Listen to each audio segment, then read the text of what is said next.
আজ ৮ নং সিদ্দিপাশা ইউনিয়ন পরিষদের ১ নং ওয়ার্ডে জামায়াত ইসলামীর কার্যালয়ে অনুষ্ঠিত হলো ওলামা মাশায়েখদের উদ্যোগে আয়োজিত এক আলোচনা সভা। অনুষ্ঠানে প্রধান অতিথি হিসেবে উপস্থিত ছিলেন বিশিষ্ট আলেম-দ্বীন মাওলানা ওলিউল্লাহ বরকতি সাহেব। তিনি ইসলামের সঠিক শিক্ষা, আদর্শ, জীবন গঠন এবং সমাজের নৈতিকতা প্রতিষ্ঠার প্রতি গুরুত্ব আরোপ করেন। দ্বিতীয় অতিথি হিসেবে বক্তব্য প্রদান করেন হাফেজ মনিরুল ইসলাম সাহেব, যিনি কুরআন ও সুন্নাহ অনুযায়ী জীবন পরিচালনা এবং যুব সমাজকে ইসলামের পথে ফেরার আহ্বান জানান। সভাপতিত্ব করেন সম্মানিত আলেম মাওলানা আব্দুর রাজ্জাক সাহেব, যিনি উলামায়ে কেরামের ঐক্য, সমাজ সংস্কার এবং মানবিক গুণাবলীর প্রসারের দিক নির্দেশনা প্রদান করেন। স্থানীয় জনগণের উল্লেখযোগ্য উপস্থিতি ও অংশগ্রহণে আলোচনা সভাটি হয়ে ওঠে প্রাণবন্ত, শিক্ষণীয় ও অনুপ্রেরণামূলক। ৮ নং সিদ্দিপাশা ইউনিয়ন থেকে আমি মোহাম্মদ রমজান হোসেন, গাইড টিভি স্থানীয় নিউজ ডেস্ক। 20 বছরের মধ্যে একটা লোক জামাত ইসলামের রক কাটছে এটা দেখাইতে পারে নাই। এই যে 3-4 বছর ধরে এই যে আমি দেশে আসছি, এখন বর্তমানে গোপালগঞ্জে থাকি, এই কয় বছরের মধ্যে আর কোন লোক দেখাইতে পারে না জামাত ইসলামের রক কাটে। কিন্তু আপনারা তাদেরকে রক কাটা বলেন, কথা দেখে দেখবেন। এই জন্য আমার ভাইয়েরা আসুন, আল্লাহ তাআলা বলেছেন ওয়ালা তাহিনু ওয়ালা তাহজানু, তোমরা ভয় করো না, টেনশন করো না, তোমরা আলো, তোমাদের পতাকা একদিন জমিনে উত্তীর্ণ হবেই হবে বলেছেন নবী সাল্লাল্লাহু আলাইহি ওয়াসাল্লাম। পৃথিবী থেকে বিদায় নেওয়ার পরে যত সাহাবা ছিলেন তার মধ্যে অনেকেই দান দিয়ে, মাল দিয়ে, জীবন দিয়ে এই এজেন্ডা বাস্তবায়নের জন্য চেষ্টা করে গেছেন। আপনারা জানেন আমাদের এই বাংলাদেশে অগণিত অসংখ্য ওলামায়ে কেরাম জীবন পর্যন্ত দিয়েছেন, আহত হয়েছেন। পাশাপাশি আমরা যারা ওলামায়ে কেরাম আছি, আমাদের কাছে একটা আমানত, আমাদের নবী সাল্লাল্লাহু আলাইহি ওয়াসাল্লাম রেখে গেছেন, সেই আমানতটা ছিল ইন্নাল উলামা ওয়ারাসাতুল আমবিয়া। আমরা বললাম ওলামায়ে কেরাম হলো নবী সাল্লাল্লাহু আলাইহি ওয়াসাল্লামের ওয়ারিস। এই ওয়ারিসদের কাছে সেই এজেন্ডা আমানত রেখে গেছেন। এই এজেন্ডা বাস্তবায়নের জন্য সর্বত্র আমাদেরকে চেষ্টা করতে হবে। ইসলাম ক্ষমতায় সারা বাংলাদেশ দেখতে চায়, দেখেছে ইসলামী সমাপন্ন জনগণ চায় না বিভাজন। প্রিয় ভাইরা, আমরা চাই আল্লাহর আইন, সৎ লোকের শাসন এই জমিনে কায়েম হোক। আমরা চাই নিয়মতান্ত্রিক এবং গণতান্ত্রিক পন্থায় সুবিচারপূর্ণ শাসন কায়েমের মাধ্যমে সমাজ হতে সকল প্রকারের জুলুম, শোষণ, দুর্নীতি, অনাচারের অবসান ঘটাতে। দেশ কিনেছি 24-এ আমরা 24 রক্তের মাধ্যমে দিয়ে এই দেশটা নতুন করে স্বাধীন করেছি। তারপর দেশ কিনেছে 24-এ, ছাড় দেবো না আর বউকে, তাই না? আমরা আর বউকে কোন প্রকারের জুলুম, শোষণ, নির্যাতন করার মতো কোন অভিযোগ থেকে আর ছাড় দেব না। ইতিমধ্যে আমাদের ডাকেন আমাদের জায়গা থাকবে না।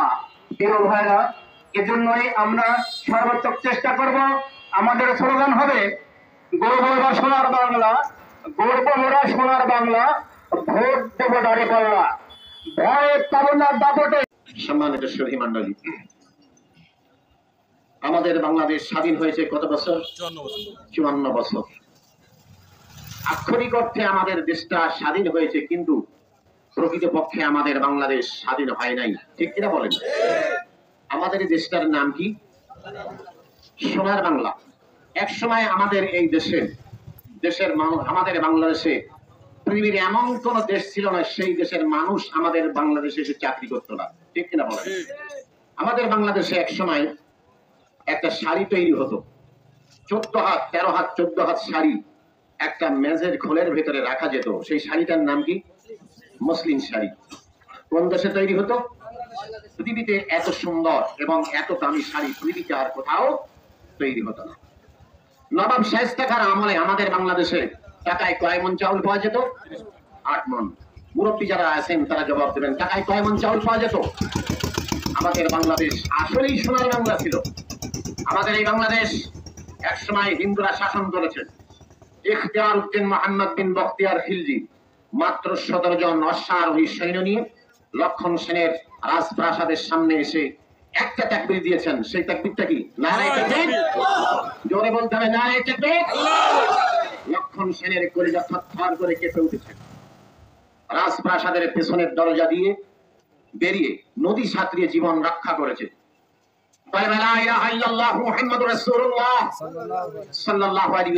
এই কলেমার পতাকা পথ করে উড়েছে রাজপ্রাসাদে। 650 বছরের ভেতরে ওই পতাকা কেউ নামাতে পারে না। সম্মানিত সুধী মণ্ডলী, আমাদের দেশ সোনার বাংলা। আমাদের বাংলাদেশে পৃথিবীর মানচিত্রে আপনি দেখেন, ভূগোল সম্পর্কে যদি আপনার জ্ঞান থেকে থাকেন, এরকম সুজলা সুফলা শস্য শ্যামলা এরকম প্রাকৃতিক দৃশ্য সম্বলিত দেশ পৃথিবীতে আপনি দ্বিতীয় আর একটাও খুঁজে পাবেন না। ঠিক কিনা বলেন? সম্মানিত সুধী মণ্ডলী, আল্লাহ পাক রব্বুল আলামিন আমাদেরকে একটা জেলা দিয়েছেন, দিনাজপুর। কোন জেলা বললেন? দিনাজপুর জেলায় আল্লাহ পাক রব্বুল আলামিন আমাদেরকে একটা কয়লার খনি দিয়েছেন। সেই কয়লার খনিটার নাম কি? বড় পুকুরিয়া। কি বললাম? বড় পুকুরিয়া। এখানে যে কয়লার খনি আছে, এশিয়া মহাদেশের ভেতরে সর্বোৎকৃষ্ট মানের কয়লা আল্লাহ রাব্বুল আলামিন এখানে রেখে দিয়েছেন। বলি আলহামদুলিল্লাহ। এর নিচে রয়েছে ডায়মন্ড, পৃথিবীতে সবথেকে মূল্যবান যে ধাতব পদার্থ, তার নাম কি? এই ডায়মন্ড আল্লাহ রাব্বুল আলামিন রেখে দিয়েছেন এই কয়লা খনির নিচে। বিলিয়ন ট্রিলিয়ন ডলার মূল্যের আল্লাহ রাব্বুল আলামিন এখানে রেখে দিয়েছেন ডায়মন্ড। আল্লাহ পাক রব্বুল আলামিন আমাদের বাংলাদেশে পূর্বাঞ্চলে একটা জেলা দিয়েছেন, সিলেট। কোন জেলা বললাম? এই সিলেটে একটা গ্যাস কেন্দ্র আছে, নাম কি? কি সিলেটে যে গ্যাস কেন্দ্র আছে, তিতাস গ্যাস কেন্দ্র, এখানকার এই গ্যাস, এত গ্যাস আল্লাহ রাব্বুল আলামিন ওখানে রেখে দিয়েছেন। সেখানকার একজন বিজ্ঞানীর সাথে আমাদের আলাপ হয়েছিল। উনি বললেন, আল্লাহ পাক রব্বুল আলামিন এখানে যে গ্যাস রেখে দিয়েছেন, এই গ্যাস যদি বাংলাদেশের প্রত্যেকটা বাড়িতে সাপ্লাই দেওয়া যায়, 100 বছরের ভেতরে বাংলাদেশে ভাত রান্না করবার জন্য, তরকারি রান্না করবার জন্য, চা জ্বালাবার জন্য এক টুকরা কাঠ পোড়ানো লাগবে না। বলে আলহামদুলিল্লাহ। আমাদের বাংলাদেশে আল্লাহ পাক রব্বুল আলামিন একটা জলভাগ দিয়েছেন, একটা সমুদ্র দিয়েছেন, নাম কি সেটা? বঙ্গোপসাগর।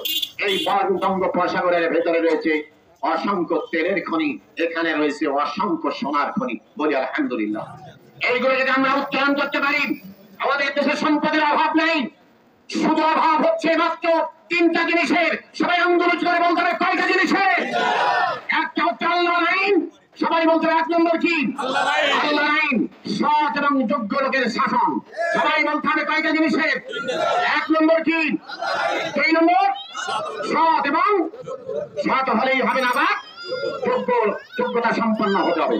এই 2টা জিনিস যদি আমাদের বাংলাদেশে হয়ে যায়, তাহলে আমাদের বাংলাদেশ যে সোনার বাংলা, আবার সেই সোনার বাংলা হয়ে যাবে আমাদের বাংলাদেশ। ঠিক কি বলে? হয়ে উঠবে। আরো জোরে বলতে হবে, কি হয়ে উঠবে? এখন আমরা যাদেরকে ভোট দিলাম, যাদের পেছনে মিছিল করলাম, অমুক ভাইয়ের চরিত্র ফুলের মতো পবিত্র, তাই না? পায়খানার থেকে অপবিত্র আছে অনেকের চরিত্র, অথচ বাবা হয় কি? ফুলের মতো পবিত্র। ঠিক কিনা বলেন? কিয়ামতের ময়দানে আল্লাহ রাসূল সাল্লাল্লাহু আলাইহি ওয়াসাল্লাম বলেন, কিয়ামতের